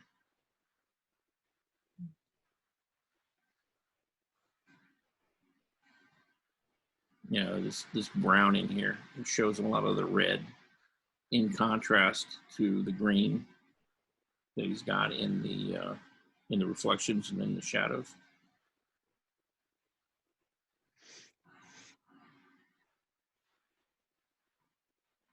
And then the last one we'll look at is this one.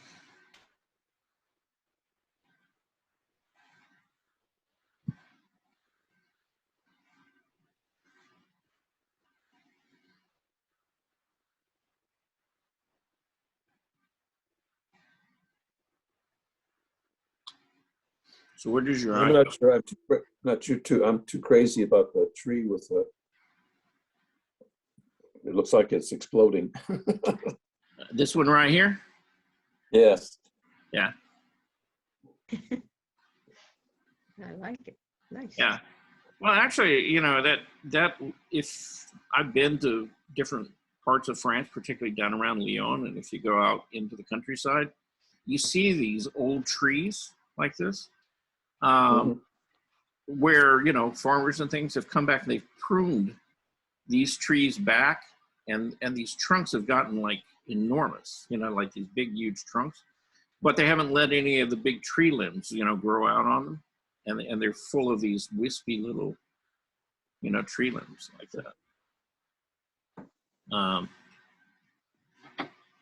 Don't ask me why they did that. It seemed to be kind of a habit. A lot more work than I'd want to go through. But notice what's happening here in this particular painting. So, you know, you kind of come into this boat, go back to the cows, go over to her scarf, you know, and it, again, you know, he's kind of pulling you back in the space, keeping your eye moving around through here. Yeah. Now, if you could just imagine, what would this painting be like if he had made these trees right here, like a really strong dark green? High contrast with the sky. Yeah, and see, it would have kind of interrupted that pattern, wouldn't it? Because he didn't really want you looking, you know, he wanted them to be there, but he didn't want them to be the focal point. You know, the focal point was really kind of right in here. You know, this was kind of the hero of the painting, right in here. It told the story. All the rest of this was kind of, yeah, okay, it's there. You know. Can I ask about his signature? C-O-R-O-T is what it looks like he puts on these paintings. Mm-hmm. Yeah. Yeah. What is that about? Well, I guess that's the way, you know, he spelled it. The way, yeah, it's, yeah, I'm sorry, yeah, Corbett. Yeah, C-A-R-O-T, yeah. Yeah, he knew. C-O, looks like C-O-R-O-T. Yeah, it is, yeah. C-O-R. So it's not Corbett then? Yeah, it's not Corbett, it's Corbett. Okay. All right, I've been mispronouncing it. My fault. Oh, I thought he had some kind of a strange signature meaning something else. Yeah, yeah. I thought it was C-O-R-B-O-T or something like that, but yeah, it's C-O-R-O-T. Anyhow. But if you want to know who the Impressionists looked at, this is the guy. Yeah. They got a lot of their ideas from him. And he had, he had actually some pretty radical ideas. You know, he was part of the French academic movement, but at the same time, he was a bit of an outsider. You know, he didn't fit in with all the rest of it very well. Didn't play nicely either. So, you know, had a lot of arguments and discussions, you know, with these guys. But you know, but he did some amazing work, you know. So they couldn't argue with him too much. But if you want to look at more of his work, you know, you can look him up. you know, he's got literally, you know, a few thousand paintings out there. You know, he's very prolific, and you know, did some beautiful, beautiful work. And you can also do some reading about him too. You know, he's got a lot of interesting stuff, you know, historically about him.